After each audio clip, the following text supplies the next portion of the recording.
আসসালামু আলাইকুম, কেমন আছে সবাই? এই তো আজকে নিয়ে আসলাম একটা বিকালের নাস্তা। এখানে দিয়ে দিব নারকেল, তারপর দিয়ে দিব চিনি আর নারকেলগুলো আমি ভালোভাবে ভেজে নিব। এই তো আমার নারকেল আর চিনি ভাজা হয়ে গিয়েছে, সুন্দর মতন দেখেন কি সুন্দর লাল হয়েছে। এই তো ভাজা শেষ। তারপর আমি দিয়ে দিব এখানে আটা, তারপর লবণ, তারপর একটু তেল দিয়ে আমি ভালোভাবে ঠান্ডা পানি দিয়ে আমি আটাগুলো মেখে নিব। এই যে আমার আটাগুলো মাখা শেষ। তারপর এই যে ছোটো একটা ড্রো নিয়ে আমি ছোটোভাবে একটা রুটি বানাবো, কারণ পিঠাটা আমি বড় করব না, কারণ এই পিঠার নাম হলো নারকেল কুলি পিঠা।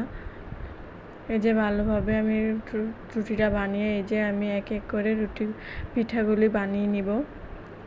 এই যে দেখেন এক এক করে আমি পিঠাগুলো কি সুন্দর করে বানিয়ে নিব, কারণ এই পিঠাটা আমাদের বাসায় সবাই খেতে অনেক পছন্দ করে। এই যে আমি পিঠাগুলো বানিয়ে নিব এক এক করে। এই যে দেখেন আমার পিঠাগুলো বানানো হয়ে গিয়েছে সবগুলো, এবং কড়াইতে আমি তেল দিয়ে দিব। তেল দিয়ে এই যে পিঠাগুলো দিয়ে দিব। দেখেন আমার পিঠাগুলো কি সুন্দর হয়েছে, একদম কি সুন্দর লাল। এই যে আমার পিঠাগুলো ভাজা হয়ে গেছে, কি সুন্দর লাল হয়েছে। তারপরে কি পিঠাগুলো ফুলছে।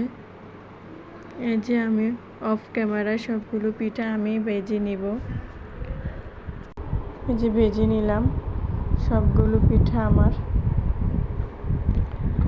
আমাদের বাসায় সবাই এই পিঠাগুলো অনেক পছন্দ করে, তার জন্য আমি সবসময় চাই কিছু না